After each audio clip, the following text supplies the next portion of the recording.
Hello दोस्तों, मैं बिरजू कुमार आप सभी लोगों को आपके अपने यूट्यूब चैनल एमएलटीपी स्टडी पॉइंट में स्वागत करता हूं। दोस्तों, आज का वीडियो जो है ग्रुप डी के मेडिकल से संबंधित है वीडियो। तो वीडियो में आप लोग शुरू से अंत तक बने रहिएगा। दोस्तों, इस वीडियो में आप लोगों को बताने वाले हैं कि जो रेलवे ग्रुप डी के जो मेडिकल होता है उसमें क्या क्या चेक किया जाता है और मेरे साथ जो है क्या क्या चेक किया गया था और कौन कौन से चीज़ों को ज़्यादा से ज़्यादा चेक किया जाता है और कौन सी चीज़ों में आपको अगर दिक्कत है तो वो आपको अनफिट करके बाहर कर देगा। तो उस सभी चीज़ों के बारे में चर्चा करेंगे। तो आप लोग वीडियो में शुरू से लेके अंत तक बने रहिएगा और चैनल पे नए हैं तो चैनल को सब्सक्राइब कर लीजिएगा और बेल आइकन को भी प्रेस कर दीजिएगा ताकि हम अगर कोई भी वीडियो डालेंगे तो उसका नोटिफिकेशन आप लोगों को मिल जाएगा।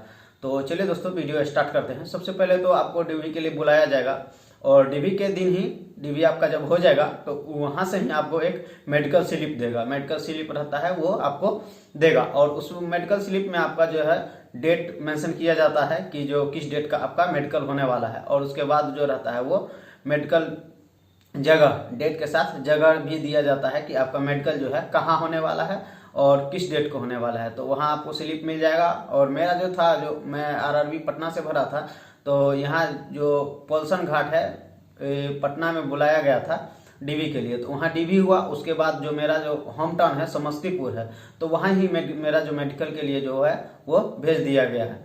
तो मैं समस्तीपुर गया, उसके बाद जो है वहाँ मेडिकल जो स्लिप था वही लेके गया और वहाँ जब कल हो पहुंचा, मेरा मतलब डीवी के एक दिन बाद ही, वहाँ एक दो दिन बाद ही पहुंचना रहता है। तो वहाँ पहुंचे लेके, तो वहाँ लाइन में लगे और उसके बाद जो है वो जमा हुआ।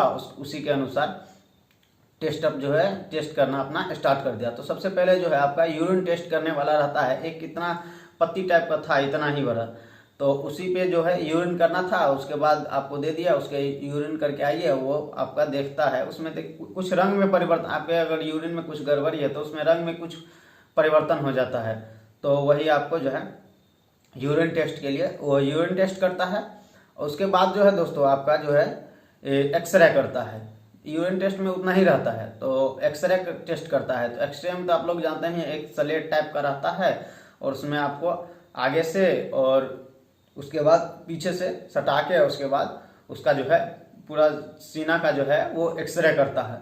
और उसके बाद एक्सरे करने के बाद थोड़ी देर के बाद जो है उसका रिपोर्ट अपना देता। पहला हो गया पेशाब टेस्ट और दूसरा हो गया एक्सरे टेस्ट और तीसरा जो होता है आपका बीपी चेक करता है। तो बीपी आप लोग जानते हैं एक इसमें लगाता है और चेक करता है। तो नॉर्मल बीपी 120/80 आपका रहना चाहिए। तो थोड़ा बहुत ऊंचा नीचा रहता है तो उसमें कोई ज़्यादा दिक्कत की बात नहीं है।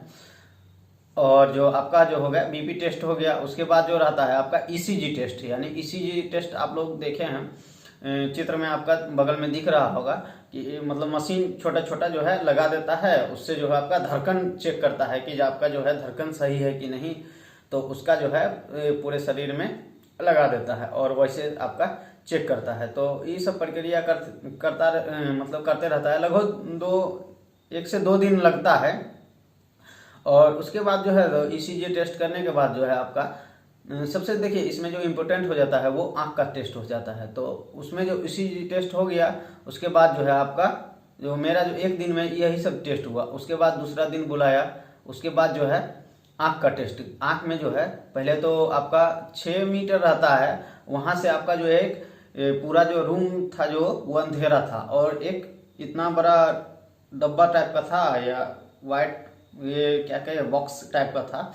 उसमें जो है छोटा छोटा, यानी छोटा था सबसे छोटा, उससे थोड़ा बड़ा, उससे थोड़ा बड़ा, उससे थोड़ा बड़ा सी था, मतलब सी टाइप का था, थोड़ा कटा हुआ था, ऊपरी भाग जो है थोड़ा उसका कटा हुआ था। तो वही लगभग 6-7 मीटर पीछे खड़ा रहता है। और एक चश्मा रहता है जिसमें आप लोग कभी आंख चेक करवाने गए हैं तो आप डॉक्टर के पास देखे होंगे, तो एक चश्मा ऐसे लगा रहता है और उसमें एक साइड रख दिया जाता है, एक एक करके आपका आंख चेक करेगा। तो एक साइड इधर रख दिया जाता है और दूसरी साइड से आपका दूसरा आंख, पहला आंख चेक करेगा, फिर एक साइड इधर काला रख देगा और इससे दूसरा आंख चेक करेगा। तो इस तरह से आपका जो है डिस्टेंस, दूरी जो है वो चेक करता है। और देखिए आप लोग का कमेंट आता है कि हम चश्मा लगाते हैं, तो देखिए चश्मा लगाते हैं तो उसके लिए कोई दिक्कत नहीं है। अगर आप चश्मा लगाते हैं तो चश्मा का जो आपका जो डॉक्टर के पास जो दिखाया होंगे वो आपका कागज रहना चाहिए, और कितने डायोप्टर का जो है चश्मा लगाते हैं वो चश्मा का पावर रहना चाहिए। अभी चश्मा आप रखे रहिएगा, ताकि अगर वहाँ से फिर आपको नहीं तो भेजेगा कि जाइए चश्मा बना के लाइए, तो फिर आपको जो है 1-2 दिन ज़्यादा लग सकता है। तो इसीलिए आप सब कुछ पहले से तैयार, अगर चश्मा लगाते हैं तो उसका जो है कागज पूरा ठोस रहना चाहिए। जो जितना डायोप्टर का लगाते हैं, जो डॉक्टर का है वो आपका लेके जाइएगा, और चश्मा भी लेके जाइएगा। तो चश्मा लगाते हैं इसके लिए कोई दिक्कत नहीं है, तो उस हिसाब से आपको पोस्ट दे दिया जाएगा। और तो वही होता है कि उसमें जो सी होता है वो सी आपको देखना रहता है। उसके बाद हो गया आपका दूर का जो है टेस्ट हो गया। उसके बाद निकट का रहता है।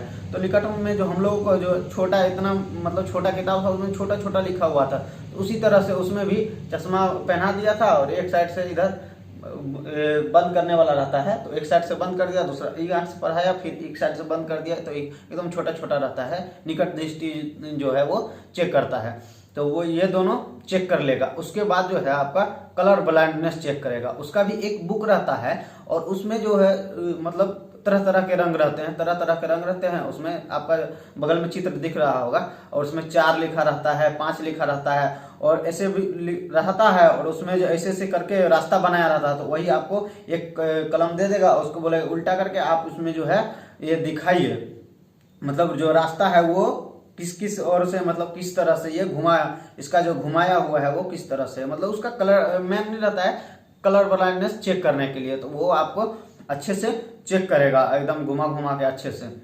तो वो चेक हो गया।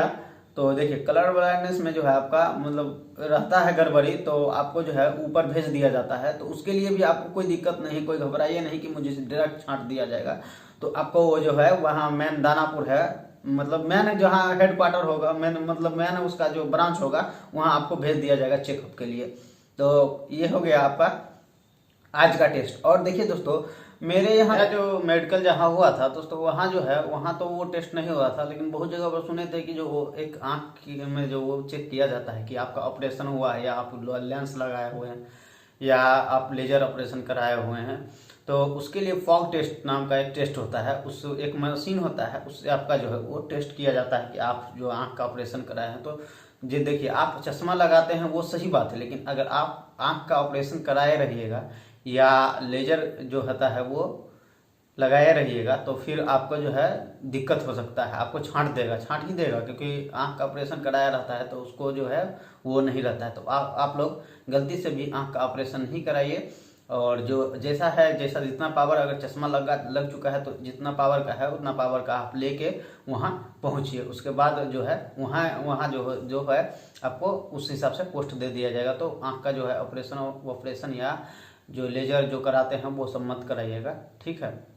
उसके बाद जो होता है दोस्तों, जो आपको जो है एक जो कमरा में, मतलब बगल में ही कमरा रहता है, तो उसमें आपको बोलता है ले जाता है, और उसके बाद कपड़ा खोलो। उसके बाद कपड़ा खुलाता है, उसके बाद 2-4 बार उठक बैठक कराता है, और फिर जो होता है खड़ा रख के थोड़ा जंपिंग वम्पिंग, कपड़ा खुला के उसके बाद जंपिंग कराता है। और उसके बाद जो है देखता है कि जो आपका जो है कोई प्रॉब्लम तो नहीं है। उसके बाद हाइड्रोसिल चेक करता है। तो जिनका भी हाइड्रोसिल प्रॉब्लम होगा वो अपना जो है अभी जो है उसका ऑपरेशन जो होता है वो करवा लीजिए, ताकि जो वहाँ दिक्कत ना हो, क्योंकि चेक होता है तो हाइड्रोसिल चेक होता है। और पाइल्स भी का जो जिनका भी प्रॉब्लम है, तो वो पाइल्स का भी जो है वो ऑपरेशन करा लीजिए, क्योंकि पाइल्स भी वहाँ जो है चेक होता है। क्योंकि वो बोलेगा कि आपको खांसने के लिए, अगर आपका पाइल्स रहता है तो शायद ऐसा सुनने में आया है कि जो खांसने उसने में या बैठने में दिक्कत होती है, तो जिनका पाइल्स का जो प्रॉब्लम होगा वो अपना क्लियर करके भी वहाँ जाए। तो यहाँ तो हो गया आपका हाइड्रोसिल चेक हो गया।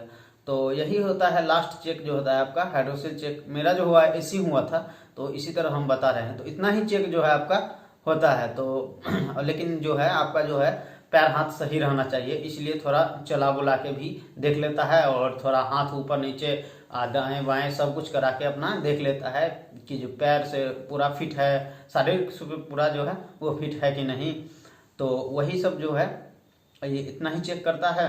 तो इस वीडियो में दोस्तों इतना ही चेक होता है, और कोई ज़्यादा चेक नहीं होता है। अगर आप में कोई दिक्कत भी है तो आपको डायरेक्ट वो बाहर नहीं निकालेगा, यानी डायरेक्ट जो आप मतलब समझ रहे हैं कि वहाँ से भगा देगा, ऐसा नहीं होता है।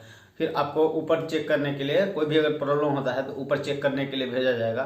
और इतना जल्दी जो है आपको अनफिट मतलब करके भेज नहीं देगा। तो इसके लिए आप लोग चिंता नहीं करिएगा और अपने तैयारी पर फोकस करिएगा। और शारीरिक रूप से अगर आप लोग कुछ दिक्कत है तो उसका भी इलाज कराते रहिए, तो ताकि वो जो वहाँ दिक्कत ना हो। तो अगर इससे बढ़ के कोई डाउट होता है तो आप हमें उसका कमेंट करिएगा, मैं उसे जवाब देने की कोशिश करूँगा। और अगर आप हमें कोई पर्सनल मैसेज करना चाहते हैं यही किसी डाउट पे, तो मेरा जो है इंस्टाग्राम आईडी है, वो है बिरजू कुमार BK। तो वहाँ से आप हमें सर्च करके वहाँ हमें मैसेज करिएगा, मैं वहाँ ज़रूर आपको जो किसी भी चीज़ का जो डाउट होता है उसका जो है वो उसका जवाब देने की कोशिश करूँगा। तो विशेष में इस वीडियो में इतना ही।